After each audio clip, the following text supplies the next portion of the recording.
Hello, नमस्कार। मैं सर्वेश तिवारी आप सभी का स्वागत करता हूं अपने यूट्यूब चैनल सर्व ब्लॉग ज्ञान पर। आज हम लोग डिस्कस करने वाले हैं 31st बिहार जुडिशरी जो कि अभी-अभी संपन्न हुई है, अभी-अभी उसके फाइनल रिजल्ट्स घोषित हुए हैं।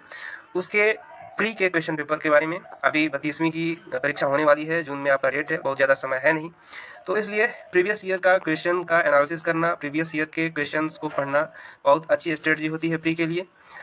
प्रीवियस ईयर के पेपर्स को पढ़ने से आपको एक आइडिया हो जाता है कि कहाँ से प्रश्न पूछे जाते हैं, कैसे प्रश्न पूछे जाते हैं, और खास करके लॉ के पेपर में और बिहार का जो ट्रेंड रहा है, तो उसमें हम देखते आए हैं कि जो लॉ का पेपर है उसमें बहुत सारी चीज़ें रिपीट होती हैं, बहुत सारे क्वेश्चंस प्रीवियस ईयर के क्वेश्चन पेपर से रिपीट होते हैं, इसलिए इसको पढ़ना जरूरी होगा। तो आइए आज हम लोग शुरू करते हैं बिहार जुडिशरी के लिए, 32वीं बिहार जुडिशरी के लिए ये प्रीवियस ईयर पेपर की एक श्रृंखला हम लोग शुरू करने जा रहे हैं।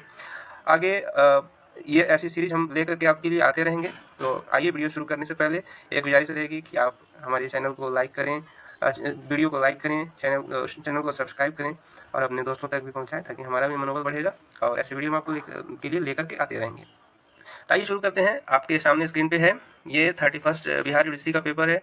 क्वेश्चन बुकलेट सीरीज आप देख सकते हैं, यहाँ पे सी है और सी सीरीज का ये क्वेश्चन पेपर है। और जो हम आपको आंसर बताएंगे वो ऑफिशियल आंसर की जो फाइनल रिजल्ट जारी होने के बाद जो प्रकाशित हुआ था प्री का, वो फाइनल जो है आंसर की है, उसके हिसाब से आपको उत्तर देंगे। तो निश्चिंत होकर के आप पढ़ें और प्रीवियस ईयर के इस पेपर को आप लोग देखें। आप देख सकते हैं कि ये इसमें आपको समय कितना मिलता है, तो यहाँ पे लिखा हुआ है कि टाइम अलाउड 2 आवर्स, 2 घंटे का पेपर रहेगा और 150 क्वेश्चन रहेंगे एक नंबर के, सभी एक नंबर के प्रश्न होंगे और सारे क्वेश्चन आपको अटेम्प्ट करने होंगे। ये इंस्ट्रक्शन है इसके। आइए पहला प्रश्न देखते हैं। पहला प्रश्न दिया हुआ है, सूची 1 को सूची 2 से सुमेलित कीजिए तथा सूचियों के नीचे दिए गए कूट का प्रयोग करते हुए सही उत्तर का चयन कीजिए। पहला प्रश्न है, सूची 1 और सूची 2 दी हुई है और पहला दिया हुआ है विबंध द्वारा अनुदान यानी फीडिंग द ग्रांट बाय एस्टोपेल का जो सिद्धांत है वो किस धारा में दिया हुआ है आपको बताना है। दूसरा है प्रत्याशन का सिद्धांत, तीसरा है संचयन का सिद्धांत और चौथा है शाश्वतता के विरुद्ध नियम। इन चारों की धाराएं दी हुई हैं, किस धारा में ये चारों नियम समाहित हैं ये आपको बताना है। तो जैसा कि आपको पता है कि विबंध द्वारा अनुदान जो है यानी फीडिंग द ग्रांट बाय एस्टोपेल का जो नियम होता है वो धारा 43 में है, प्रत्याशन का सिद्धांत धारा 92 में है, संचयन का सिद्धांत धारा 17 में है और शाश्वतता के विरुद्ध नियम धारा 14 में है। तो इसका सही आंसर जो होगा वो हो जाएगा ए, यानी पहला इसका आंसर सही है। अगला है, दूसरा प्रश्न है, प्रतिस्थापित प्रतिभूति के सिद्धांत से संबंधित प्रावधान संपत्ति अंतरण अधिनियम की निम्नलिखित में से किस धारा में दिया गया है। तो इसका आंसर है 2 का सी, यानी 73 में प्रतिस्थापित प्रतिभूति का सिद्धांत धारा 73 में दिया हुआ है। अगला प्रश्न है, तीसरा प्रश्न है, पट्टा एवं अनुज्ञप्ति के बीच के संबंध में निम्नलिखित कथनों पर विचार कीजिए। 2 कथन दिए, ये 4 कथन दिए हुए हैं और देखना है इसमें कौन सा सही है। तो पहला कथन दिया हुआ है, पट्टे का समनुदेशन किया जा सकता है लेकिन अनुज्ञप्ति का समनुदेशन नहीं किया जा सकता। दूसरा है, दोनों पट्टाधारी एवं अनुज्ञप्ति धारक अपने नाम से अतिक्रमणी के विरुद्ध वाद ला सकते हैं। तीसरा है, पट्टा भूमि में हित का अंतरण है जबकि अनुज्ञप्ति भूमि में हित का सृजन नहीं करती। पट्टा मतलब लीज और अनुज्ञप्ति मतलब लाइसेंस। अगला है, पट्टे का अवधि के अंत तक विखंडन नहीं किया जा सकता लेकिन अनुज्ञप्ति कुछ अपवादों को छोड़कर विखंडित की जा सकती है। आपको देखना है कि इन चारों में कौन सा सही है, कौन सा सही नहीं है। तो ये इसका आंसर होगा डी। इसका आंसर है 3 का डी है। और डी में क्या दिया हुआ है कि 1, 3 एवं 4 जो है सही है और 2 गलत है। अगला प्रश्न है, चौथा प्रश्न देखते हैं, लिखित में होना एवं पंजीकरण होना निम्नलिखित में से किस बंधक में आवश्यक नहीं है। किस बंधक का लिखित होना और पंजीकृत यानी रजिस्ट्रीकृत होना आवश्यक नहीं है। ऑप्शन दिया हुआ है, पहला भोग बंधक, दूसरा स्वत्व विलेखों के निषेध द्वारा बंधक यानी स्वत्व के दस्तावेजों को जमा करके किया गया बंधक, और तीसरा है साधारण बंधक, चौथा अंग्रेजी बंधक। इसमें सही आंसर आपको देखना है। तो इसका सही आंसर है 4 का बी, स्वत्व के दस्तावेजों को जमा करके किया गया बंधक यानी स्वत्व विलेखों के निक्षेप द्वारा बंधक जो होता है उसमें उसको लिखित होना और पंजीकृत होना आवश्यक नहीं होता है। बाकी सारे जो बंधक दिए गए हैं उन सब में लिखित होना और उनका पंजीकृत होना आवश्यक होता है। आइए देखते हैं अगला प्रश्न क्या कहता है। पांचवा प्रश्न है, निम्नलिखित में से कौन सा शाश्वतता के विरुद्ध नियम का अपवाद नहीं है। पहला है, एक ऐसा कोष जो आने वाली 7 पीढ़ियों के लिए रखा गया है। अगला है, जब कोई संपत्ति किसी लोकहित में अंतरित की गई है। आपको पता होना चाहिए कि लोकहित में जो संपत्ति अंतरित की जाती है उनको छूट प्राप्त है और वो अपवाद के अंतर्गत आते हैं और उसमें शाश्वतता के विरुद्ध नियम लागू नहीं होता है। अगला है, निहित हित पर लागू नहीं होता है। और चौथा है, एक ऐसे पट्टे की प्रसंगिता जिसमें नवीनीकरण होता हो। तो इसमें सही आंसर आपका होगा ए, जो कि गलत है। ये पूछ रहा है प्रश्न, आप लोग ढंग से पढ़ेंगे कि निम्नलिखित में कौन सा शाश्वतता के विरुद्ध नियम का अपवाद नहीं है। तो अपवाद, बाकी ये तीनों जो दिए हुए हैं वो उसके अपवाद के अंतर्गत आते हैं, जो कि जो पहला है ऐसा कोष जो आने वाली 7 पीढ़ियों के लिए रखा गया है, 7 पीढ़ियों के लिए किसी कोष को रखा जाता है, तो वो धारा 14 जो है, जो शाश्वतता के विरुद्ध नियम का प्रतिपादन करती है, उसके अनुसार ऐसा अंतरण जो है शून्य हो जाता है। तो ये आपका सही आंसर होगा। अगला है लीज पेंडेंस शब्द का शाब्दिक अर्थ पूछा गया है। लीज पेंडेंस का शाब्दिक अर्थ क्या है? इसमें दिया गया एक पूर्ववर्ती निर्णय आने वाले वादों पर पाबंदी लगाता है, एक ऐसा वाद जो न्यायालय के विचाराधीन हो। तीसरा है प्रांगन्याय या रेस जुडिकेटा के सिद्धांत का अपवाद। डी है उपयुक्त में से कोई नहीं। तो इसका सही आंसर होगा 6 का डी, एक ऐसा वाद जो न्यायालय के विचाराधीन हो, यानी लीज पेंडेंस शब्द का अर्थ है कि विचाराधीन न्याय, इसको विचाराधीन वाद कहा जाता है। एक ऐसा वाद जो न्यायालय के विचारण में हो, न्यायालय के विचाराधीन हो यानी लंबित। अगला प्रश्न है संपत्ति अंतरण अधिनियम की निम्नलिखित में से कौन सी धारा किसी अचल संपत्ति को अंतरण करने के लिए सक्षमता का प्रावधान करती है?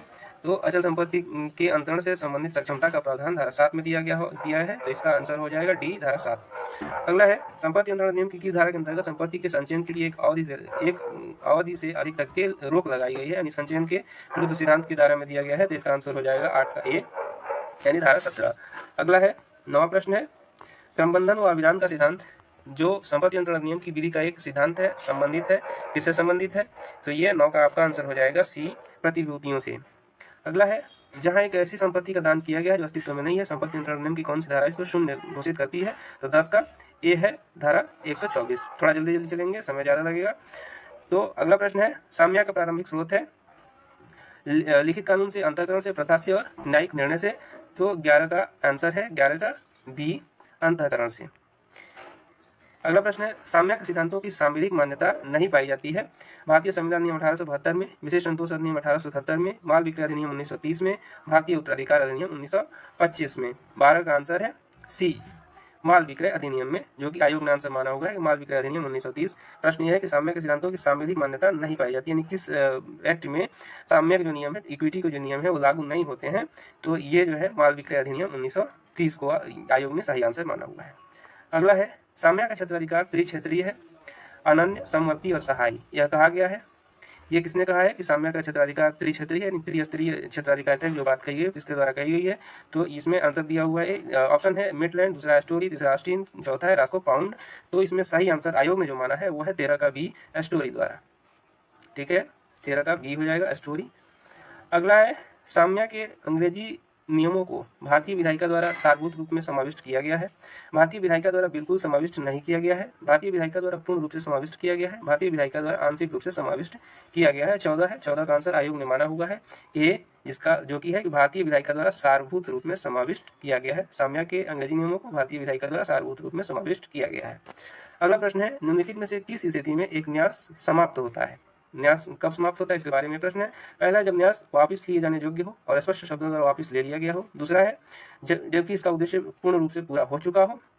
और तीसरा है जब इसका उद्देश्य अवैध हो जाता है।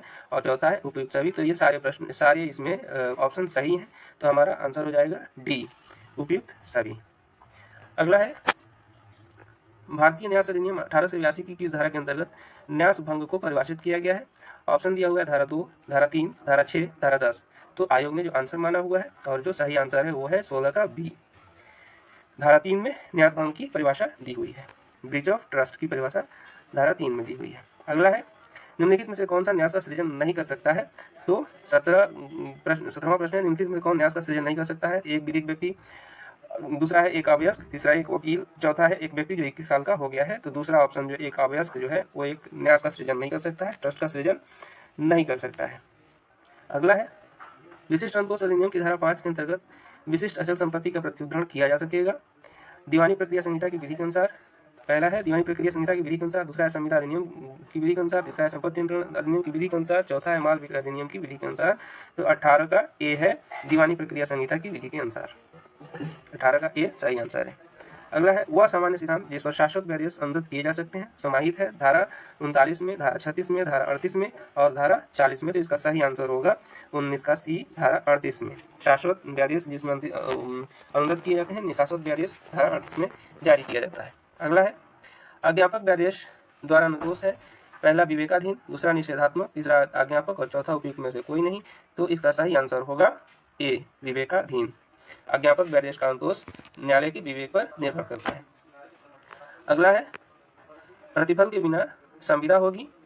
शून्य करणीय, शून्य अविधिक, उपयुक्त में से कोई नहीं। तो प्रतिफल के बिना संविदा शून्य होती है। धारा 25 ये कहती है कि सामान्य नियम यही है कि संविदा जो कि बिना प्रतिफल के है शून्य होगी।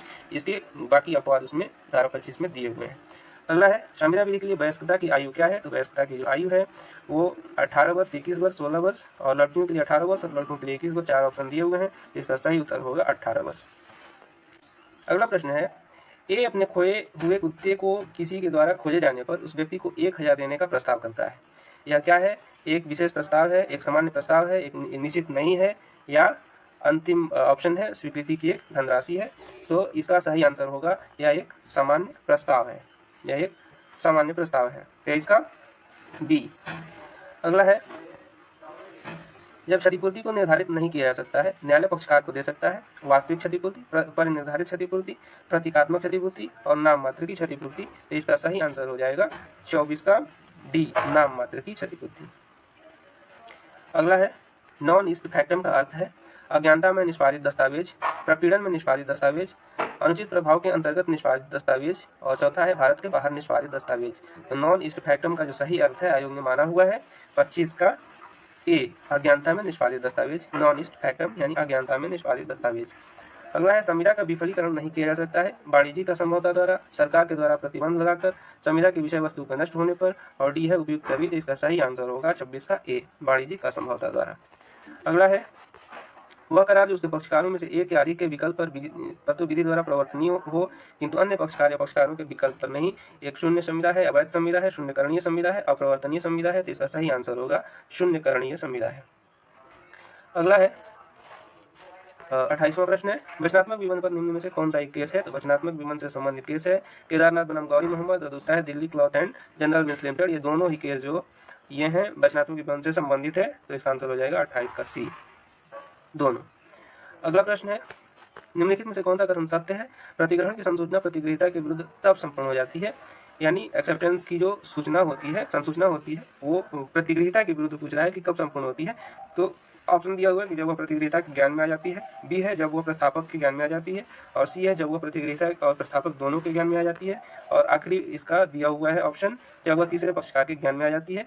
तो 29 का आंसर आयोग ने माना हुआ है बी, जबकि वह प्रस्तावक के ज्ञान में आ जाती है, बी। अगला प्रश्न है 30। अगर वीडियो धीरे आपको लग रहा हो इसको बढ़ा करके आप सुन लेंगे आसानी से। ये सब चीज़ें आपको इसका स्पीड थोड़ा सा आप बढ़ा लेंगे और बढ़ा करके देखेंगे, आसानी से आपका तैयार हो जाएगा। अगला है निम्नलिखित में से कौन सा सही सम्मिलित नहीं है। तो ये है प्रपीड़न चिक्कम अमिराजू बनाम चिक्कम से शर्मा का केस। ये केस पूछ रहा है कि कौन सा केस सही सम्मिलित नहीं है। तो प्रपीड़न से संबंधित है, चिक्कम अमिराजू बनाम चिक्कम से शर्मा सही है। अगला है परिनिर्धारित नुकसानी Dunlop pneumatic tyre company limited बनाम new garage and motor company, ये भी सही है। अगला है पालन की असंभवता Alopi Prasad and sons limited बनाम भारत संघ, ये भी सही है। और अगला है लोकनीति हैडले बनाम बैक्सनडेल क्षतिपूर्ति से संबंधित है, जबकि यह लोकनीति यहाँ पे दिया हुआ है, अर्थात यही सही सम्मिलित नहीं है, इसलिए हमारा आंसर होगा डी। अगला है भारतीय संविधान संशोधन अधिनियम 1997 ने संशोधित किया। भारतीय संविधान संशोधन अधिनियम 1997 द्वारा किस धारा को संशोधित किया गया है, यह प्रश्न बिहार में पूछा गया था।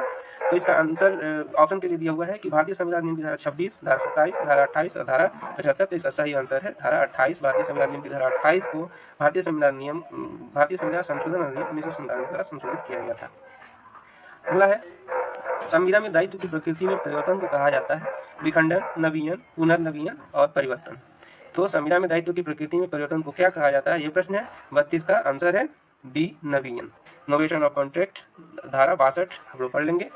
अगला है भारतीय संविदा अधिनियम की धारा 68 के अंतर्गत अवयस्क स्वयं उत्तरदायी है, केवल अवयस्क की संपत्ति उत्तरदायी है, अवयस्क स्वयं तथा उसकी संपत्ति दोनों उत्तरदायी है, उपयुक्त में से कोई नहीं। तो इसका आंसर हो जाएगा बी, केवल अवयस्क की संपत्ति उत्तरदायी है। क्वासी कॉन्ट्रैक्ट 68 से 72 में जो प्रावधान दिए हुए हैं उसके हिसाब से वह व्यक्ति जो संविदा करने में अक्षम है उसे उसकी संपत्ति से संविदा की धनराशि वसूली जा सकती है, व्यक्तिगत रूप से वह दायी नहीं होता है, अर्थात उसकी संपत्ति उत्तरदायी होती है। अगला है चलत प्रत्याभूति यानी कंटिन्यूइंग गारंटी परिभाषित है।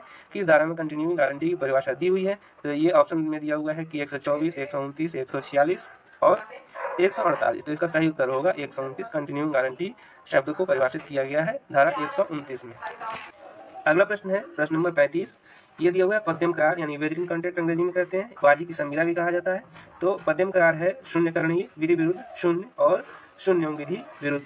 तो संविदा अधिनियम की धारा 30 कहती है कि पद्यम के तौर के करार शून्य होते हैं। तो आपका आंसर हो जाएगा 35 का सी। 36 नंबर प्रश्न है, ये टॉट का प्रश्न है। इसमें पूछा गया है कि अपकृत्य में कबूतर का घोंसला सिद्धांत यानी कपूत खाना का सिद्धांत जिसको कहते हैं, पिजन होल थ्योरी, किसने प्रतिपादित किया? ऑप्शन दिया है विनफील्ड, सामंड, ऑस्टिन और एक और ऑप्शन है क्लार्क। तो इसमें सही आंसर आपका हो जाएगा Salmond, pigeon whole theory Salmond ने प्रतिपादित किया था। अगला है घटना स्वयं बोलती है यानी रेस शिक्षा लोकीटर, जो लैटिन सुक्ति प्रयोग होता है टॉट में। तो घटना स्वयं बोलती का सिद्धांत किससे संबंधित है? तो ये साक्ष्य का नियम है, अपराध के शस्त्र के रूप में प्रयोग होता है, या जिस व्यक्ति ने क्षति कारित की है उस व्यक्ति के नियंत्रण से बाहर के बचाव से संबंधित है, और एक खतरनाक हथियार से संबंधित है। तो घटना स्वयं बोलती का सिद्धांत जो है एक साक्ष्य का नियम माना जाता है। अगला है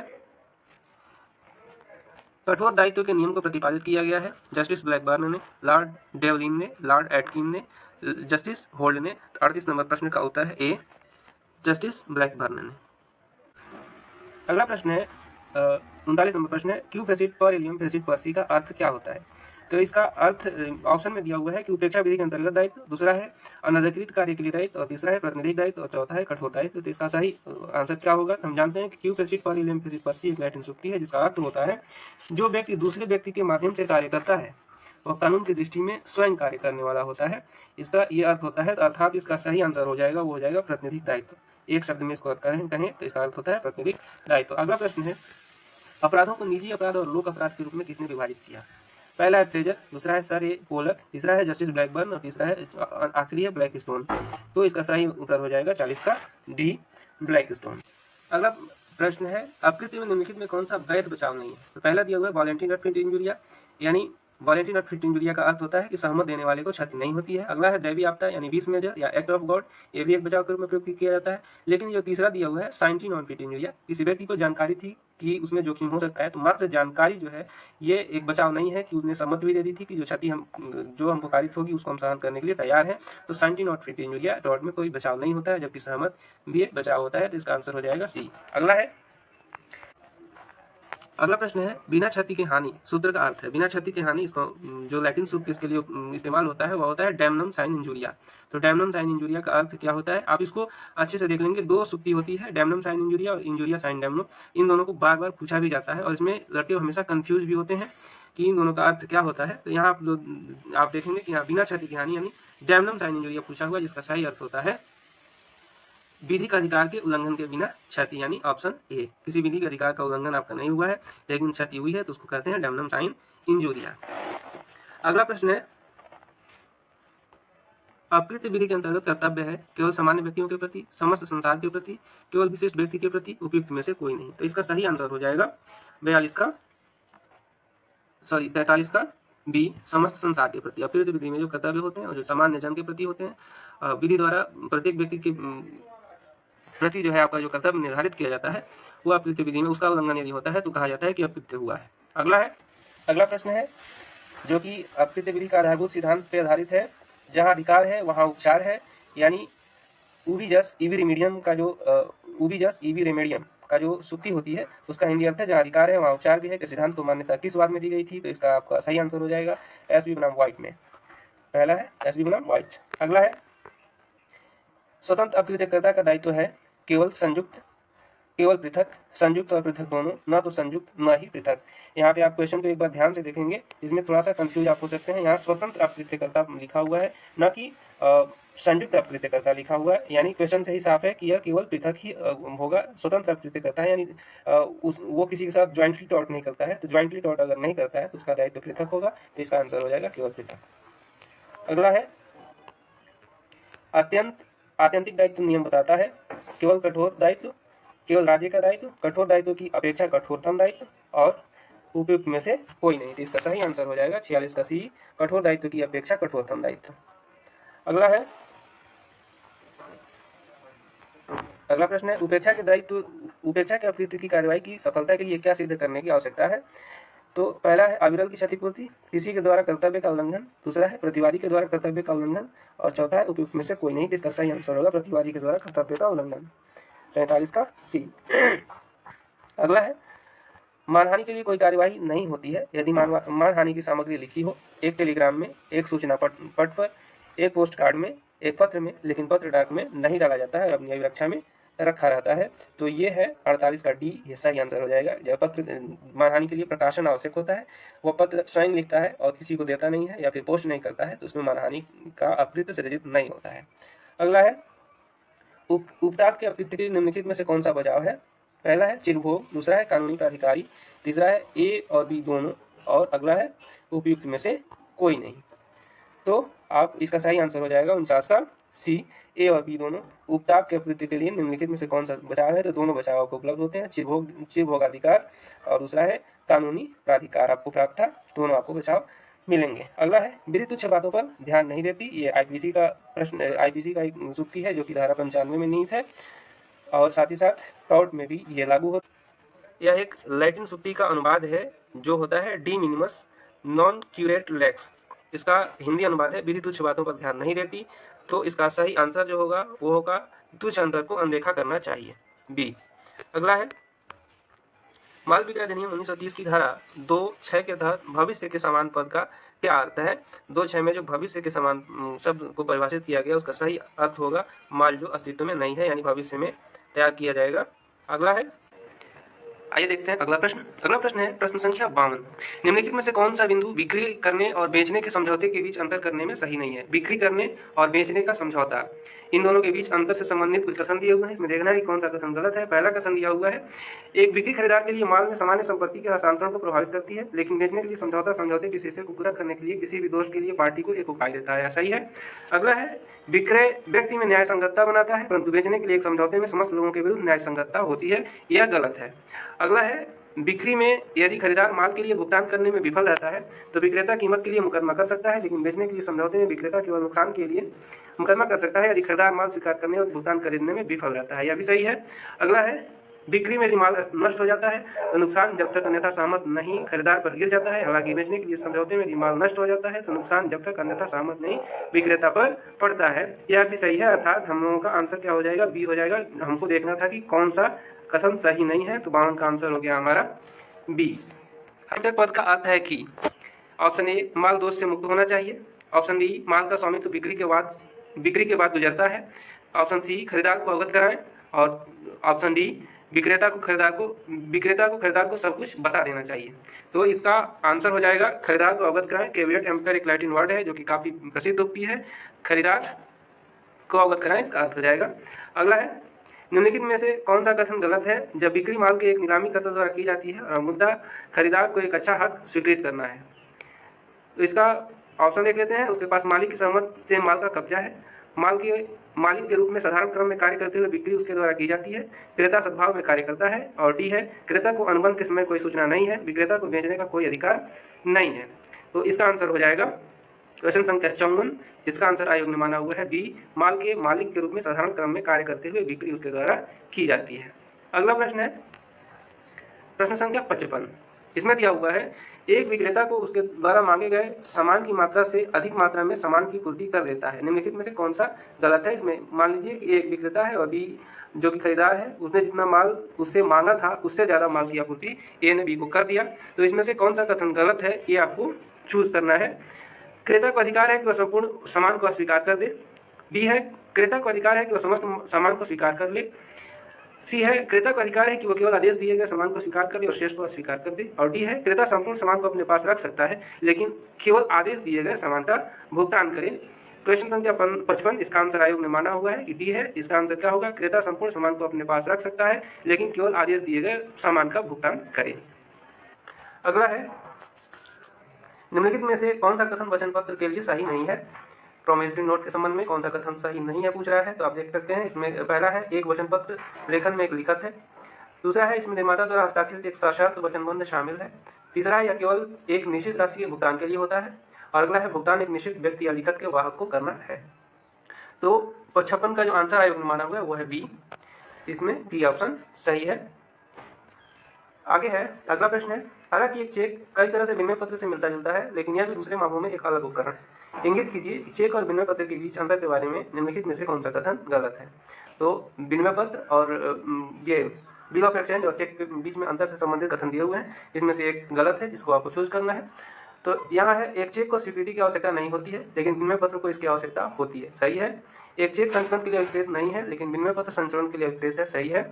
अगला है, एक चेक अनुग्रह के कुछ दिनों का हकदार नहीं है लेकिन ऐसा विनिमय पत्र के मामले में है, ये भी सही है।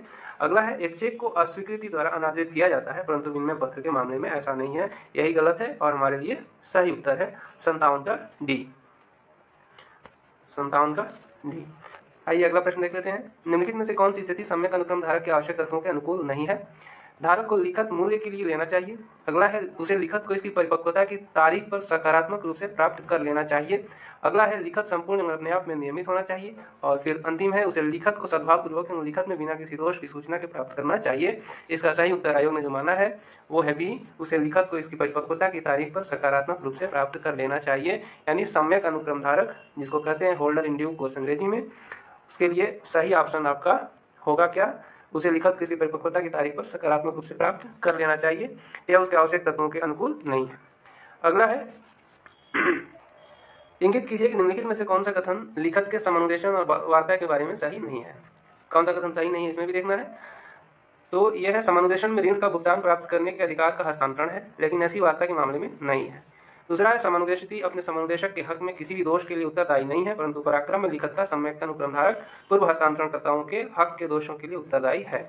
और अगला है, एक समनुदेशन देनदार को तब तक बांटता नहीं है जब तक कि समनुदेशन का नोटिस उसे नहीं दिया गया है, लेकिन एक पराक्रम में लिखत के हस्तांतरण की कोई जानकारी देनदार को नहीं दी जानी है। और फिर अगला है, समनुदेशन में समनुदेशित के पक्ष में कोई अनुमान नहीं है, उसने प्रतिफल दिया है, हालांकि पराक्रम में लिखत के सम्यक अनुक्रम धारक के मामले में यह धारित किया जाता है कि उसने लिखत के लिए प्रतिफल दिया है।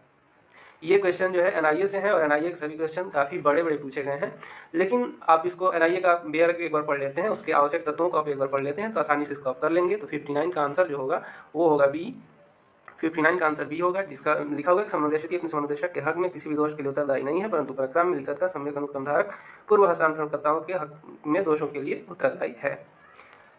59 हो गया। अगला प्रश्न है 60 नंबर, इसको देख लेते हैं।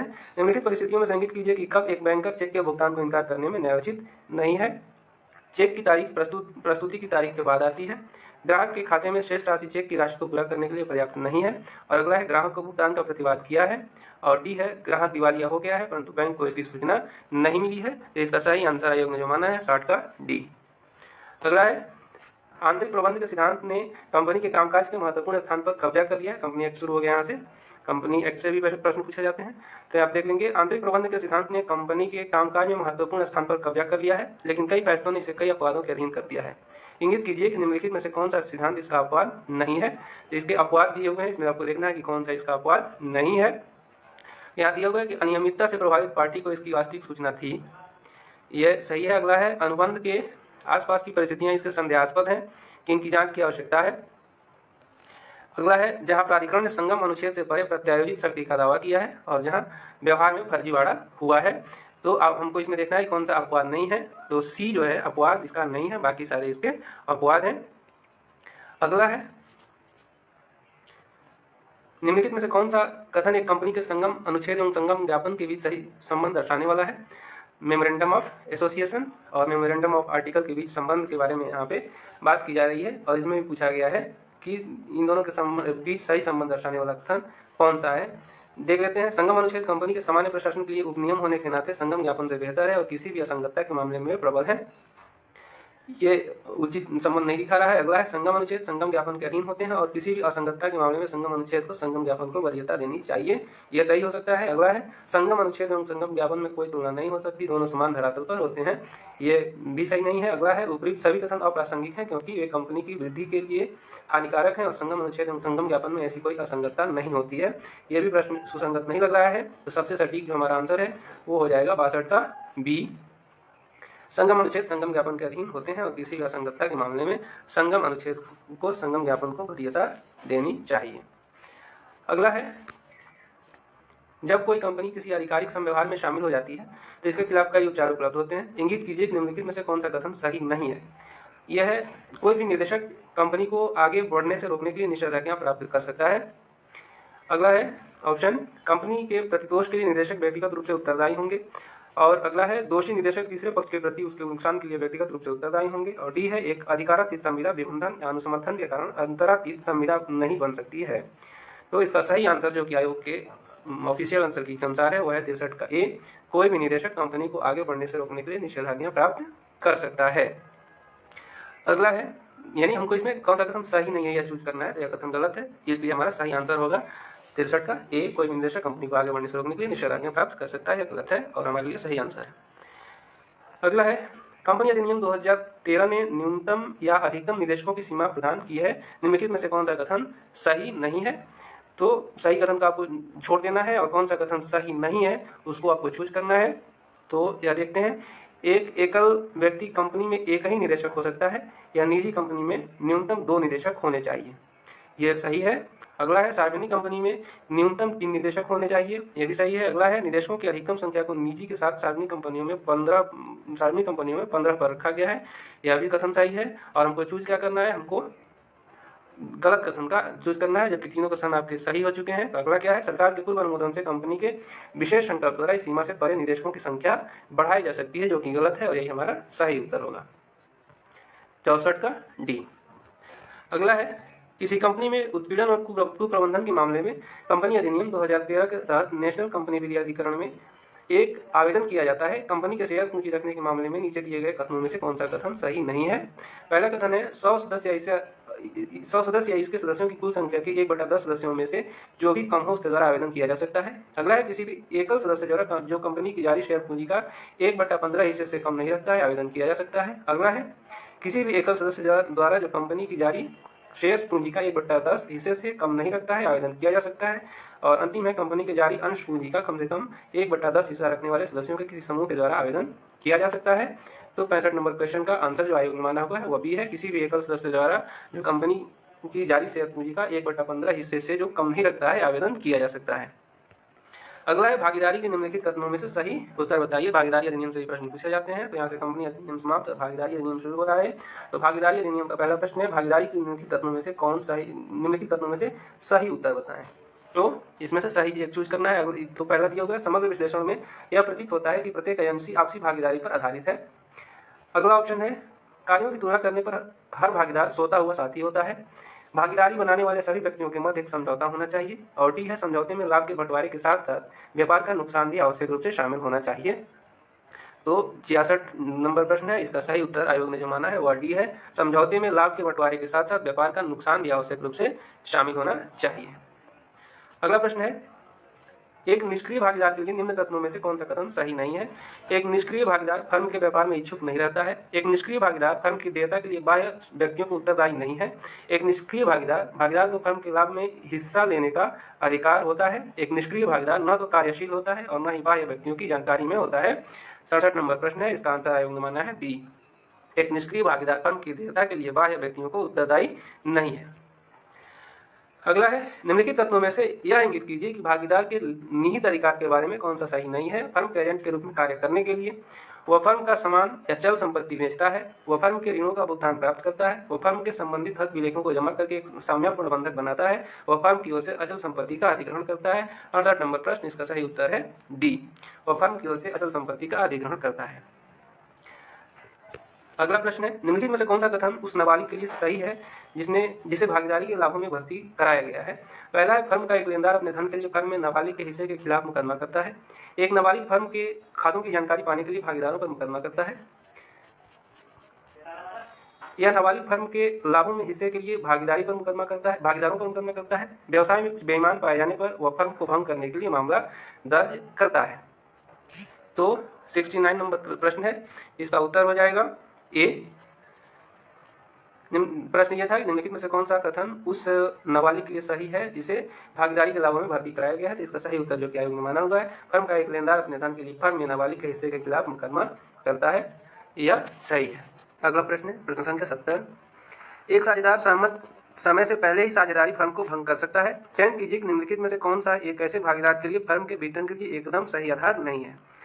पहला ऑप्शन है कि एक भागीदार एक साथी के रूप में अपने कर्तव्यों को निभाने में अस्थायी रूप से असमर्थ हो गया है, कि अन्य साथी ने फर्म में अपने पूरे हित को तीसरे पक्ष में हस्तांतरित कर दिया है, कि फर्म के व्यवसाय को नुकसान के अलावा नहीं चलाया जा सकता है, और डी है कि मुकदमा करने वाला भागीदार दूसरे भागीदार की पत्नी के साथ व्यभिचारी संबंध में है जिसे फर्म का व्यवसाय प्रभावित होने की आशंका है। तो ये डी जो है बिल्कुल असंगत है, उसका व्यक्तिगत संबंध से यहाँ कुछ भी लेना देना नहीं है, तो इसलिए 70 का हो जाएगा डी। 70 का सही आंसर है डी। अगला है किसी प्रथा के प्रमाण का तरीका किस में निहित है। अब यहाँ से देखिए, यहाँ से इंडियन एविडेंस एक्ट के प्रश्न आपके शुरू हो गए हैं। तो पहला प्रश्न है 71 नंबर प्रश्न है, किसी प्रथा के प्रमाण का तरीका किस में निहित है।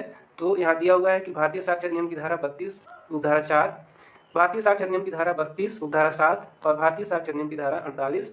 तो ये जितने भी ऑप्शन दिए गए हैं सब में जो है प्रथा के प्रमाणीकरण के तरीके बताए गए हैं। तो हमारा ऑप्शन हो जाएगा, सही ऑप्शन जो कि होगा वो है डी, उपयुक्त सभी। अगला है पागलानंद स्वामी बनाम एम्परर का मामला किससे संबंधित है। रीडिंग केस है, आप लोग जान रहे हैं। तो यह किससे संबंधित है। ऑप्शन दिया हुआ है एस्टोपेल, मृत्युकालीन बयान, पक्षद्रोही साक्षी, साथी साक्षी। तो इसका ऑप्शन सही हो जाएगा मृत्युकालीन कथन से। अगला है एस्टोपेल का सिद्धांत क्या है। विबंध का जो सिद्धांत होता है, एविडेंस की धारा 115 से 117 तक में जो दिया गया है उसके बारे में पूछ रहा है कि एस्टोपेल का सिद्धांत क्या है। मूल कानून है, इक्विटी का नियम है, या साक्ष्य का नियम है, या वादों का कानून है। तो इसमें कई जगह भ्रम की स्थिति होती है। किसी किताब में आपको साक्ष्य का नियम मिल जाएगा, कहीं इक्विटी का नियम मिल जाएगा। तो आयोग ने जो आंसर माना हुआ है उसको आप ऑथेंटिक आंसर मानते हुए उसी को आप लगाएंगे। तो 73 का आयोग ने जो आंसर माना है वह है इक्विटी का नियम। तो इससे आपको विचलित नहीं होना है। बिहार में चूंकि बिहार आयोग ने यह फैसला किया है कि एस्टोपेल का सिद्धांत इक्विटी का नियम है, तो आप इसे ही लगा करके आएंगे, एस्टोपेल का सिद्धांत, ऑप्शन बी, इक्विटी का नियम। अगला है क्वेश्चन नंबर 74, एक विवाहित महिला द्वारा आत्महत्या के लिए उकसाए जाने की संभावना का प्रावधान कहाँ किया गया है। भारतीय साक्ष्य अधिनियम की धारा 111A में, भारतीय साक्ष्य अधिनियम की धारा 113A में, भारतीय साक्ष्य अधिनियम की धारा 113B में, भारतीय साक्ष्य अधिनियम की धारा 113 में। तो 74 नंबर प्रश्न का जो सही उत्तर है वह है बी, भारतीय साक्ष्य अधिनियम की धारा 113A में। अगला है जाहिरा शेख किसमें प्रमुख गवाह थी। यह भी थोड़ा सा विवादित प्रश्न हो जाता है, क्योंकि ज़्यादातर बुक्स में आपको मिलेगा 75 नंबर प्रश्न जो है जाहिरा शेख किसमें प्रमुख गवाह थी। तो इसका ऑप्शन देख लेते हैं। Best bakery case, best bakery retrial case, Sukhram की बेमेल संपत्ति का मामला और गुर्जर हत्या का मामला 2003। तो ये किताबों में आपको कई जगह मिल सकता है कि बेस्ट बेकरी केस 2004 जो है उसमें वह प्रमुख गवाह थी, जबकि बिहार आयोग ने इस प्रश्न का उत्तर मान लिया है बेस्ट बेकरी रीट्रायल केस 2006 में जाहिरा शेख प्रमुख गवाह थी। तो इसका आंसर होगा 75 का बी। अगला है दीवानी प्रक्रिया संहिता संशोधन अधिनियम 2002 द्वारा प्रस्तुत व्यापक परिवर्तन किस उद्देश्य के साथ है। तो इसका ऑप्शन दिया हुआ है सिविल मामलों को अधिक शक्ति देना, सिविल न्यायालयों की शक्ति को कम करना, मुकदमे के निपटान में देरी में कटौती, और अगला है प्रावधानों को कठोर बनाना। तो इसका सही उत्तर 76 का जो कि आयोग ने माना हुआ है वह है मुकदमे के निपटान में देरी में कटौती, सी। अगला है दाम दुपट्ट का नियम किससे संबंधित है। और अब हम लोग एविडेंस के बाद आ चुके हैं, सीपीसी के प्रश्न हमारे सामने हैं। कोड ऑफ सिविल प्रोसीजर 1908 का पहला प्रश्न है दाम दुपट्ट का नियम जो कि ब्याज से संबंधित है। इसे पूछ रहा है कि किससे संबंधित है, तो हम इसमें लगाएंगे ब्याज से संबंधित नियम। ऑप्शन देख लेते हैं, लागतों से संबंधित नियम, ब्याज से संबंधित नियम, रेस जुडिकेटा का नियम और साक्ष्य का नियम। तो हमारा ऑप्शन जैसा कि हमने बताया कि बी होगा, ब्याज से संबंधित नियम। अगला है 78 नंबर प्रश्न, स्थानीय जांच करने के लिए आयोग किसके तहत गठित किया जाता है। ऑर्डर 26 नियम 1 सीपीसी, दूसरा है ऑर्डर 26 नियम 6 सीपीसी, ऑर्डर 26 नियम 9 सीपीसी, और अगला है ऑर्डर 26 नियम 10 सीपीसी। तो हमारा सही उत्तर जो हो जाएगा ऑर्डर 26 यानी ऑर्डर 26 नियम 9 सीपीसी।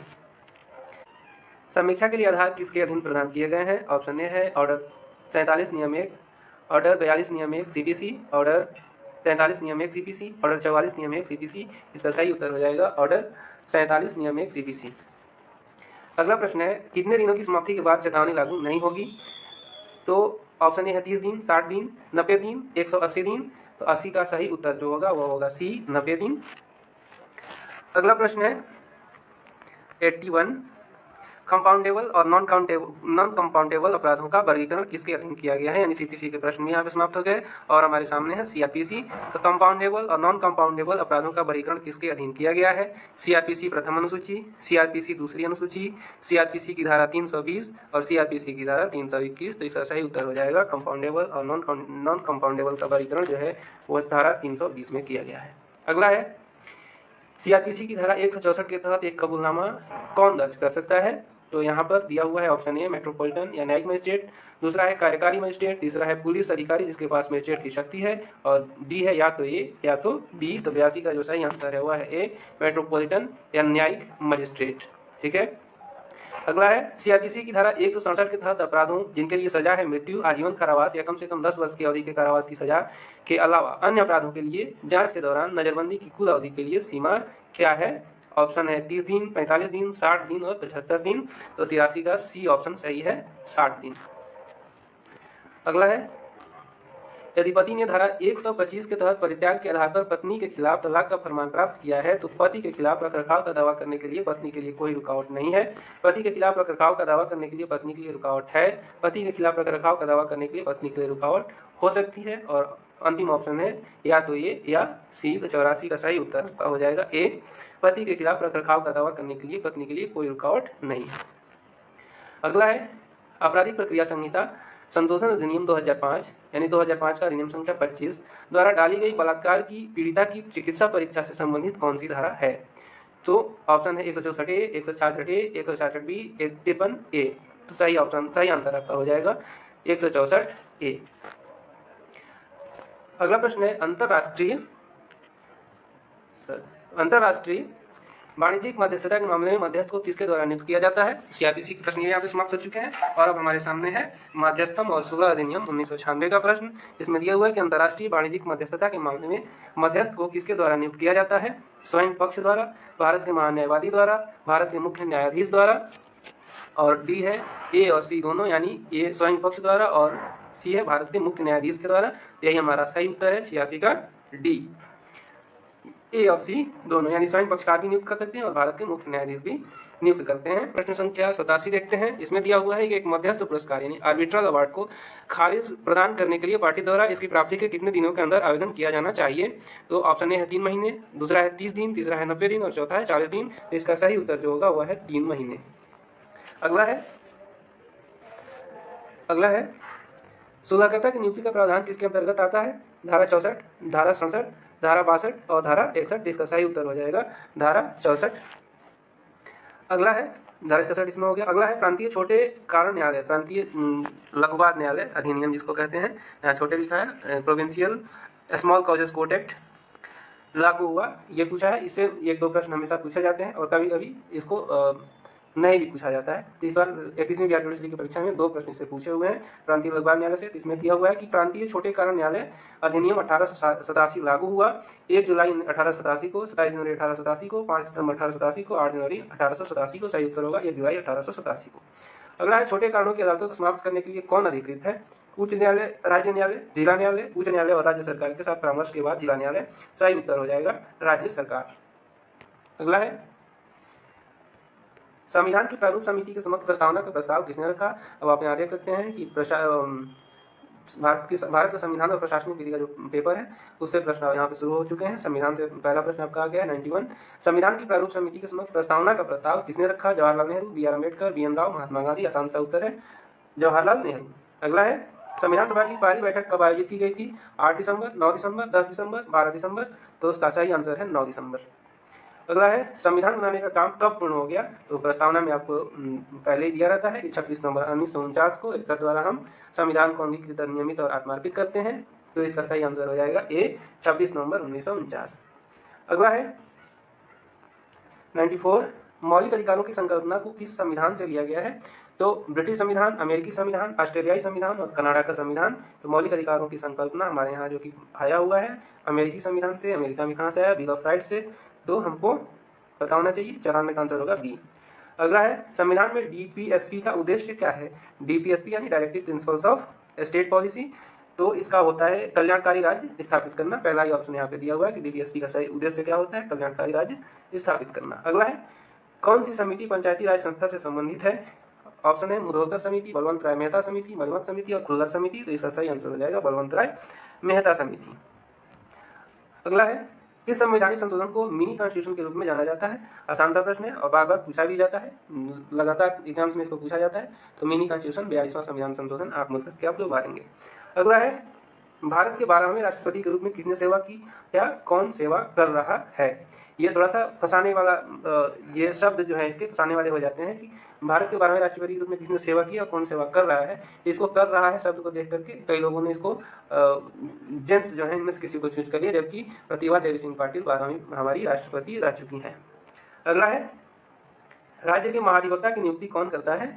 तो पहला है राष्ट्रपति, प्रधानमंत्री, राज्यपाल और मुख्यमंत्री। इसका सही उत्तर हो जाएगा राज्यपाल। अगला है उप प्रधानमंत्री का पद क्या है। संवैधानिक, गैर संवैधानिक, न्यायिक, उपयुक्त में से कोई नहीं। तो हमारे संविधान में उप प्रधानमंत्री पद का कोई वर्णन नहीं मिलता है, इसलिए इसको हम लगाएंगे गैर संवैधानिक। अगला है भारत के संविधान का कौन सा भाग वित्त, संपत्ति, अनुबंध और पाद सूट से संबंधित है। तो इसका सही उत्तर हो जाएगा भाग 12। अगला है भारतीय संविधान का कौन सा अनुच्छेद सहकारी समिति के लेखानुबंध के रूप में बात करता है। ऑप्शन दिया हुआ है 243ZA, 243ZE, 243ZK, अनुच्छेद 243ZM। संविधान का सबसे बड़ा कोई आर्टिकल है तो वह है 243। इसमें बहुत सारे उप अनुच्छेद इसमें जोड़े गए हैं। तो इसका सही उत्तर जो होगा, जो कि सहकारी समितियों के लेखा परीक्षा के बारे में संबंधित अनुच्छेद कौन सा है, 243ZM, जो कि ऑप्शन संख्या डी है हमारे में। तो 102 का हो जाएगा डी। अगला है भारतीय संविधान का अनुच्छेद 279 किसको परिभाषित करता है। तो पेशे पर कर, शुद्ध आगम आदि की गणना, वित्त आयोग, संघ से कुछ राज्यों को अनुदान। तो इसका सही उत्तर हो जाएगा शुद्ध आगम आदि की गणना। और यहीं पे आप लोग ध्यान रखेंगे कि 279A एक आर्टिकल भी जोड़ा गया है जो कि जीएसटी काउंसिल से संबंधित है। 101 में संविधान संशोधन द्वारा जोड़ा गया है, इसको याद रखेंगे। अगला है निम्नलिखित में से किस मामले में जस्टिस हिदायतुल्लाह ने कहा कि प्रस्तावना संविधान की आत्मा है, शाश्वत और अटल। ऑप्शन है SR बोम्मई मामला, गोलकनाथ मामला, केशवानंद भारती मामला, मिनर्वा मिल्स मामला। तो ये ऑप्शन आपका हो जाएगा 104 का बी, गोलकनाथ का मामला। अगला है निम्नलिखित में से किसने कहा है कि प्रस्तावना संविधान की मूल विशेषता का एक प्रतीक है। Justice Gajendragadkar, justice Subbarao, justice Mudholkar, justice Sikri. इसका सही आंसर हो जाएगा 105 का सी, जस्टिस मुधोलकर। अगला है कानून का समान संरक्षण की अवधारणा जो भारतीय संविधान के अनुच्छेद 14 के तहत नीति है, कहाँ से अपनी जड़ पाती है। तो पहला है ब्रिटिश संविधान, अमेरिकी संविधान, जर्मन संविधान, ऑस्ट्रेलियाई संविधान। सही उत्तर इसका हो जाएगा 106 का बी, अमेरिकी संविधान। अगला है निम्नलिखित में से किस मामले में सर्वोच्च न्यायालय ने माना कि गैर कानूनी कार्रवाई को वैध बनाने के लिए समानता खंड लागू नहीं किया जा सकता। ऑप्शन है UP state sugar corporation limited बनाम संत राज सिंह, विशाल प्रॉपर्टीज प्राइवेट लिमिटेड बनाम स्टेट ऑफ यूपी, और अगला है एकता शक्ति फाउंडेशन बनाम NCT दिल्ली की सरकार, और अंतिम है भगवान दास बनाम पंजाब राज्य बिजली बोर्ड। तो 107 का सही आंसर हो जाएगा सी, एकता शक्ति फाउंडेशन बनाम NCT दिल्ली की सरकार। अगला है अंतर्राष्ट्रीय शांति और सुरक्षा को बढ़ावा देना भारतीय संविधान के किस अनुच्छेद के दायरे के अंतर्गत आता है। अनुच्छेद 46, अनुच्छेद 49, अनुच्छेद 51, अनुच्छेद 53। तो इसका सही आंसर हो जाएगा अनुच्छेद 51। अगला है भारतीय संविधान के अनुच्छेद 77 के अनुसार भारत सरकार की सभी कार्यकारी कार्रवाइयों को ... के नाम से किया जाएगा। आपको चूज करना है भारत का सरकार, भारत का संघ, राष्ट्रपति, प्रधानमंत्री। इसका सही उत्तर हो जाएगा राष्ट्रपति। जो भी कार्रवाई की जाती है वह राष्ट्रपति के नाम से की जाती है। 109 का सी। अगला है भारत के सर्वोच्च न्यायालय ने किस संवैधानिक संशोधन को असंवैधानिक घोषित कर दिया है। तो एकमात्र संविधान संशोधन जो कि असंवैधानिक घोषित हुआ था वह है 99वां संविधान संशोधन। NJAC national judicial appointment commission को असंवैधानिक घोषित कर दिया था माननीय उच्चतम न्यायालय ने 99वां संशोधन के द्वारा, जो कि जोड़ा गया था। प्रश्न संख्या 111, न्यायाधीशों की न्यूनतम संख्या क्या है जिन्हें संविधान की व्याख्या के रूप में कानून के पर्याप्त प्रश्न से संबंधित किसी भी मामले को तय करने के उद्देश्य से बैठना है। ऑप्शन ए है 3 न्यायाधीशों की बेंच, 5 न्यायाधीशों की बेंच, 7 न्यायाधीशों की बेंच, 9 न्यायाधीशों की बेंच। इसका सही उत्तर हो जाएगा 5 न्यायाधीशों की बेंच, ऑप्शन बी। अगला है भारत का नियंत्रक और महालेखा परीक्षक संघ के खातों से संबंधित अपनी रिपोर्ट जमा करेगा। भारत का नियंत्रक और महालेखा परीक्षक संघ के खातों से संबंधित अपनी रिपोर्ट जमा करेगा लोक लेखा समिति को, संसद को, राष्ट्रपति को, वित्त मंत्री को। इसका सही उत्तर हो जाएगा 112 का सी, राष्ट्रपति को। अगला है निम्नलिखित में से किसके पास अखिल भारतीय सेवाओं का विस्तार करने की अनन्य शक्ति है। ऑप्शन ए संसद, बी केवल लोकसभा, सी केवल राज्यसभा और डी राष्ट्रपति। तो 113 इसका सही आंसर हो जाएगा सी, केवल राज्यसभा। अगला है भारतीय संविधान के अनुसार निम्नलिखित में से कौन सी एक संघ की भाषा है। ऑप्शन ए बुंदेली लिपि में हिंदी, बी देवनागरी लिपि में हिंदी। तो आप सभी जानते हैं कि सही हम लोगों की देवनागरी जो लिपि है, हिंदी की जो लिपि देवनागरी है, यही भारत की संविधान की भाषा, संघ की भाषा के रूप में यानी राजभाषा के रूप में मान्यता प्राप्त है। 114 का ऑप्शन हो जाएगा बी। अगला है भारतीय संविधान का कौन सा अनुच्छेद प्रिवी काउंसिल के निर्णय को बचाता है? अनुच्छेद 295, अनुच्छेद 301, अनुच्छेद 393, अनुच्छेद 395। सही उत्तर हो जाएगा ऑप्शन डी, 115 का डी, अनुच्छेद 395। अगला है भारतीय संविधान की समीक्षा करने के लिए बने प्रथम आयोग के अध्यक्ष कौन थे? न्यायमूर्ति वेंकटचलैया, न्यायमूर्ति हिदायतुल्लाह, न्यायमूर्ति AM अहमदी, न्यायमूर्ति KG बालकृष्णन। तो इसका सही आंसर हो जाएगा 116 का ए, न्यायमूर्ति वेंकटचलैया। भारतीय संविधान की समीक्षा करने के लिए बने प्रथम आयोग के अध्यक्ष कौन थे? न्यायमूर्ति वेंकटचलैया। अगला है निम्नलिखित में से किस रीट को न्यायिक उपाय के रूप में भी जाना जाता है? हैबियस कॉर्पस, मैंडेमस, को वारंटो और सर्सियोररी। इस प्रश्न में भी थोड़ा सा विवाद हुआ था। इसको सर्सियोररी माना जाता है, लेकिन आयोग ने जो सही उत्तर माना है वह है मैंडेमस। तो 117 का सही उत्तर है बी, मैंडेमस। अगला है अनुच्छेद 352 के तहत जारी प्रत्येक उद्घोषणा संसद के प्रत्येक सदन के समक्ष रखी जाएगी, लोकसभा के समक्ष रखी जाएगी, का प्रधानमंत्री द्वारा निर्णय लिया जाएगा और राष्ट्रपति को अवगत कराया जाएगा। उपयुक्त में से कोई नहीं। तो सही उत्तर हो जाएगा संसद के प्रत्येक सदन के समक्ष रखी जाएगी, 118 का ए। अगला है वित्त आयोग में डैश शामिल है? पहला ऑप्शन है 5 सदस्य, दूसरा है 4 पूर्णकालीन सदस्य, तीसरा 1 अध्यक्ष और 4 सदस्य, और अंतिम है 1 अध्यक्ष और 3 सदस्य। तो इसे 119 का सही उत्तर है सी, 1 अध्यक्ष और 4 सदस्य। अगला है यूपीएससी की संरचना को संविधान में रखा गया है, संसद द्वारा निर्धारित किया जाता है, राष्ट्रपति द्वारा निर्धारित किया जाता है, गृह मंत्री द्वारा निर्धारित किया जाता है। तो यूपीएससी की संरचना के निर्धारण का अधिकार है राष्ट्रपति के पास, 120 का सी, राष्ट्रपति द्वारा निर्धारित किया जाता है। अगला है 121 भारतीय संविधान के अनुच्छेद 340 से संबंधित है पिछड़ा वर्ग आयोग, चुनाव आयोग, यूपीएससी, वित्त आयोग। तो भारतीय संविधान के अनुच्छेद 340 से संबंधित कौन सा है? पिछड़ा वर्ग आयोग, ए। अगला है भारत के संविधान के किस अनुच्छेद के अनुसार जिला न्यायाधीश शब्द में न्यायाधिकरण के न्यायाधीश शामिल नहीं है? तो ऑप्शन है अनुच्छेद 335, अनुच्छेद 235 से, अनुच्छेद 236 से, अनुच्छेद 236 बी। 122 का सही उत्तर सी, अनुच्छेद 236 ए। अगला है मुख्यतः किसकी सलाह पर राज्य में राष्ट्रपति शासन लगाया जाता है? मुख्यमंत्री, राज्यपाल, केंद्रीय मंत्रिमंडल, अपने खुद के प्रस्ताव पर। तो इसका सही उत्तर हो जाएगा राज्यपाल के सलाह पर राज्य में राष्ट्रपति शासन लागू किया जाता है, 123 का बी। प्रश्न संख्या 124 है किस अनुच्छेद में कानून की उचित प्रक्रिया यानी ड्यू प्रोसेस ऑफ लॉ का सिद्धांत शामिल है? ऑप्शन दिया है अनुच्छेद 13, 14, 21 और 256। इसका सही उत्तर हो जाएगा अनुच्छेद 21। अगला है शक्ति पृथक्करण के सिद्धांत को सुव्यवस्थित ढंग से निरूपित किसने किया था? तो इसका सही उत्तर है मॉन्टेस्क्यू ने। अगला है विधि का शासन से तात्पर्य है न्यायपालिका की सर्वोच्चता, विधि की सर्वोच्चता, विधि की समक्ष क्षमता, संसद की सर्वोच्चता। तो इसका सही आंसर हो जाएगा दिया गया नीचे दिए गए कूट का प्रयोग कर सही उत्तर चुनिए। तो इसका ऑप्शन डी सही हो जाएगा। 2 और 3, 2 और 3 में क्या दिया हुआ है? विधि की सर्वोच्चता और विधि के समक्ष समानता। अगला है सूची 1 पर सूची 2 से सम्मिलित कीजिए। सूची 1 को सूची 2 से सम्मिलित कीजिए। तो सूचियों के नीचे दिए गए कूट का प्रयोग करते हुए सही उत्तर का चयन कीजिए। सूची 1 है विवेक का दुरुपयोग, विधि के समक्ष समानता, प्रत्यायोजित विधान, शक्तियों का पृथक्करण। हमको इसको मैच कराना है। तो इसका सही ऑप्शन है ए, यानी ए का 2 विवेक का दुरुपयोग यानी शक्ति में कमी, बी का 1 विधि के समक्ष समानता यानी विधि का शासन, और ऑप्शन सी प्रत्यायोजित विधान। इसका सही आंसर है डी, अधीनस्थ विधान और शक्तियों का पृथक्करण। इसका सही उत्तर है नियंत्रण एवं संतुलन।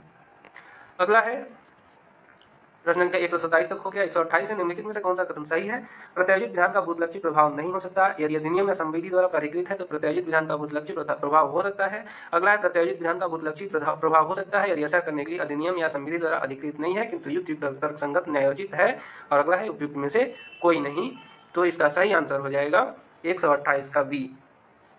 यह अधिनियम या संविधि द्वारा प्राधिकृत, यदि अधिनियम या संविधि द्वारा प्राधिकृत है तो प्रत्यायोजित विधान का भूतलक्षी प्रभाव हो सकता है।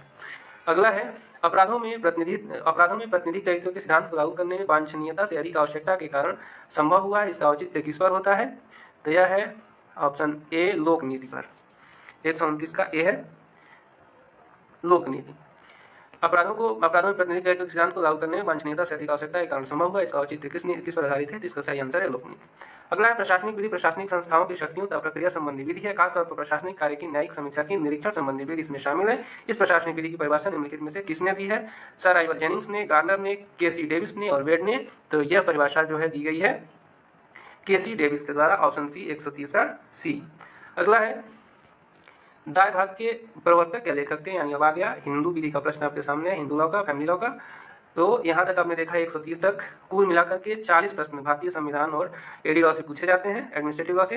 तो एडमिनिस्ट्रेटिव लॉ और कॉन्स्टिट्यूशनल लॉ पर बहुत फोकस करने की आपको जरूरत है, इससे सबसे ज़्यादा प्रश्न इन्हीं दोनों से पूछे जाते हैं। अगला है, दाय भाग के प्रवर्तक या लेखक थे विज्ञानेश्वर, जीमूतवाहन और वशिष्ठ। तो इसका सही उत्तर हो जाएगा जीमूतवाहन। क्वेश्चन नंबर 132 132 हिंदू विवाह नियम 1955 की किस धारा में एक हिंदू विवाह को शून्य घोषित किया जा सकता है? तो शून्य विवाह की परिभाषा जो है वह किस में दी गई है? धारा 11 में दी गई है।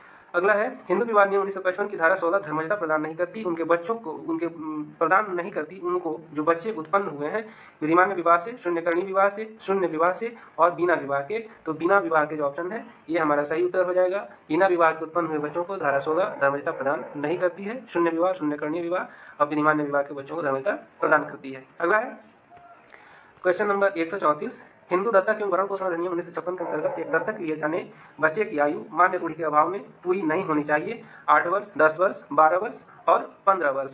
तो सही उत्तर हो जाएगा 134 का डी, 15 वर्ष। अगला है, हिंदू उत्तराधिकार संशोधन अधिनियम 2005 के पश्चात मिताक्षरा हिंदू सहदायकी में निम्न में से कौन सदस्य के रूप में सम्मिलित नहीं है? पुत्र, विवाहित पुत्री, दत्तक पुत्र और पुत्र वधू। तो पुत्र वधू अब इसमें शामिल नहीं है, जबकि विवाहित पुत्री को इसमें शामिल कर दिया गया है। अगला है, हिंदू विवाह अधिनियम 1955 की धारा 133 हो चुका है। अगला है, एक हिंदू पुरुष अपने पीछे एक दत्तक पुत्र, 136 नंबर प्रश्न है। एक हिंदू पुरुष अपने पीछे एक दत्तक पुत्र, दत्तक पश्चात उत्पन्न एक नैसर्गिक पुत्र एवं एक विवाहिता पुत्री को छोड़कर मरता है तो उसकी स्व अर्जित संपत्ति मिलेगी। तो इसका सही आंसर हो जाएगा, तीनों को बराबर मिलेगी। अगला है 136 का ए ऑप्शन सही है। अगला है, एक हिंदू नारी अपने पीछे एक सौतेला पुत्र, एक विवाहित पुत्री, एक अधर्मज पुत्र छोड़कर मरती है, उनकी संपत्ति मिलेगी तीनों को बराबर। जो उनकी विवाहित पुत्री को, उसकी पुत्री एवं सौतेली पुत्र को और अगला है उसकी पुत्री एवं उसके अधर्मज पुत्र को। तो इसका सही आंसर हो जाएगा उसकी पुत्री एवं उसके अधर्मज पुत्र को। अगला है, हिंदू समुदाय की संपत्ति के विभाजन पर अंश पाने का अधिकारी व्यक्ति नहीं है। दत्तक पुत्र, विवाहित पुत्री, अधर्मज पुत्र, एक सहदायकी की विधवा। तो इसका सही उत्तर हो जाएगा अधर्मज पुत्र, सी, 138 का सी। अगला है, स्त्री धर्म में सम्मिलित नहीं है। एक नारी का सतीत्व, उसको मिले उपहार, उसके द्वारा क्रय की गई संपत्ति, उसको उत्तराधिकार में मिली संपत्ति। 139 का सही आंसर हो जाएगा ए, एक नारी का सतीत्व। अगला है, एक हिंदू मूर्ति की वैधानिक स्थिति है हिंदू वयस्क पुरुष की, हिंदू वयस्क महिला की, महंत की, हिंदू अवयस्क की। उसको हिंदू अवयस्क की जो है परिस्थिति प्राप्त है, 140 का डी। अगला है, अवयस्क की परिस्थिति प्राप्त होने का मतलब यह है कि उसके नाम से संपत्ति अंतरित तो की जा सकती है और संपत्ति धारण तो कर सकता है, लेकिन उसका अंतरण नहीं कर सकता है। अगला है, मुस्लिम विधि के स्रोतों में सर्वोत्तम है। मुस्लिम यहाँ शुरू हो रहा है। मुस्लिम विधि के स्रोतों में सर्वोत्तम है सुन्ना, इजमा, कियास और कुरान। इन सब में सर्वोत्तम क्या हो जाएगा? कुरान। अगला है, सुन्नी विधि मान्यता प्रदान नहीं देती है। सुन्नी विधि मान्यता नहीं देती है सही या विधिमान्य विवाह को, मुदा या अस्थायी विवाह को, फासिद या अनियमित विवाह को और बातिल या शून्य विवाह को। इसका सही आंसर हो जाएगा मुद्दा या अस्थायी विवाह को सुन्नी विधि में मान्यता नहीं प्राप्त है, जबकि शिया विधि में मुद्दा विवाह को मान्यता प्राप्त है। अगला है, बिना मेहर के एक मुस्लिम विवाह है मान्य, शून्य, अनियमित और शून्य करणीय। तो इसका सही आंसर हो जाएगा मान्य होता है। बिना मेहर के यानी बिना डावर के भी अगर मुस्लिम विवाह होता है तो वह मान्य विवाह होता है। अगला है, अजन्मे बच्चे के पक्ष में किया गया हिबा है विधिमान्य, अनियमित, शून्य करणीय और शून्य। तो यह हुआ शून्य। अगला है, एक गर्भस्थ बच्चे को वसीयत की जा सकती है बशर्ते उसका जन्म वसीयत करने के 6 माह में हो जाता है, 8 माह में हो जाता है, 9 माह में हो जाता है और 10 माह में हो जाता है। तो इसका सही उत्तर हो जाएगा 6 माह में हो जाता है। हम आपके लिए इसी तरह के और भी वीडियो लाते रहेंगे, लगातार इसकी सीरीज चलती रहेगी प्रीवियस ईयर प्रश्न पत्रों की, और साथ ही साथ 32वीं बिहार जुडिशरी के लिए अन्य सब्जेक्ट पे भी हम लोग फोकस करेंगे। उसकी तैयारी हम बेहतरीन ढंग से करेंगे, उसके नोट्स के साथ करेंगे। आप लोग इस चैनल को लाइक करें और अपने दोस्तों में भी शेयर करें ताकि हमारा भी मनोबल थोड़ा सा बढ़ेगा। आइए आगे देखते हैं। अगला प्रश्न क्या है, एक वक्फ का सृजन नहीं किया जा सकता है अली मुर्तजा का जन्मदिवस मनाने हेतु, गिरजाघर के निर्माण हेतु, एक खानकाह के रखरखाव हेतु, एक पुल के निर्माण हेतु। इसका सही आंसर हो जाएगा गिरजाघर के निर्माण हेतु एक वक्फ का सृजन नहीं किया जा सकता है। अगला है, अभिस्वीकार एक्नॉलेजमेंट करने वाले एक अभिस्वीकृत किए बच्चे के मध्य आयु का अंतर होना चाहिए कम से कम 8 वर्ष, 10 वर्ष, 11 वर्ष और 12.5 वर्ष। इसका सही आंसर हो जाएगा डी, यानी 12.5 वर्ष। अगला है, अगला प्रश्न है प्रश्न के 143, बिना मेहर के एक मुस्लिम विवाह है। इसका सही आंसर हो जाएगा मान्य होता है। बिना मेहर के भी मुस्लिम, यानी बिना दावत के भी मुस्लिम विवाह होता है तो मान्य होता है। इसको बाद में भी तय किया जा सकता है। अगला है, अजन्मे बच्चे के पक्ष में किया गया हिबा विधिमान्य होता है, अनियमित होता है, शून्यकरणीय होता है और शून्य होता है। तो इसका सही आंसर हो जाएगा डी, शून्य होता है। अगला है, एक गर्भस्थ बच्चे को वसीयत की जा सकती है बशर्ते उसका जन्म वसीयत करने के 6 माह में हो जाता है, 8 माह में हो जाता है, 9 माह में हो जाता है और 10 माह में हो जाता है। इसका सही आंसर हो जाएगा 6 माह में हो जाता है। अगला है, एक वक्फ का सृजन नहीं किया जा सकता है अली मुर्तजा का जन्मदिवस मनाने हेतु। अगला है, गिरजाघर के निर्माण हेतु। तीसरा है, खानकाह के रखरखाव हेतु। और डी है, एक पुल के निर्माण हेतु। तो इसका सही आंसर हो जाएगा गिरजाघर के निर्माण हेतु एक वक्फ का सृजन नहीं किया जा सकता है। हम आपके लिए ऐसे ही सीरीज लेकर के आते रहेंगे। प्रीवियस ईयर क्वेश्चन पेपर की लगातार सीरीज चलती रहेगी 32वीं बिहार जुडिशरी के लिए। साथ ही साथ 32वीं बिहार जुडिशरी के अन्य प्रश्न पत्रों से संबंधित क्लासेस भी हम कराएंगे। आप लोग इससे जुड़ जाइए और वीडियो को लाइक कर दें और साथ ही साथ अपने दोस्तों को शेयर करें ताकि हमारा भी मनोबल बढ़ेगा और हमें पढ़ाने में थोड़ा मन लगेगा। तो आगे बढ़ते हैं। अगला प्रश्न है, अभिस्वीकार करने वाले एवं अभिस्वीकृति किए बच्चे के मध्य आयु का अंतर होना चाहिए। अभिस्वीकार यानी एक्नॉलेजमेंट। तो एक्नॉलेजमेंट के लिए अभिस्वीकृत किए बच्चे के मध्य आयु का अंतर हमें बताना है। तो ये 8 वर्ष, 10 वर्ष और 11 वर्ष और अंतिम में 12.5 वर्ष। तो यही हमारा सही उत्तर हो जाएगा 12.5 वर्ष। अगला है, एक अवयस्क पत्नी की हिजानत अभिरक्षा यानी कस्टडी रहती है उसके पति के पास, उसके पिता के पास, उसकी माता के पास, उसके ससुर के पास। 148 का सही उत्तर जो कि आयोग ने माना हुआ है वह है सी, उसकी माता के पास। अगला है, एक अधर्मज शिया मुसलमान निर्वसियती मर जाता है उसकी संपत्ति मिलेगी उसकी माता को, उसके पिता को, उसके भाई को, किसी को भी नहीं। तो इसका सही आंसर हो जाएगा 149 का डी, किसी को भी नहीं। अगला है, 4 पूर्व पत्नियों के होते हुए एक शिया मुसलमान ने 5वीं शादी कर ली। 5वां विवाह क्या होगा? शून्य होगा।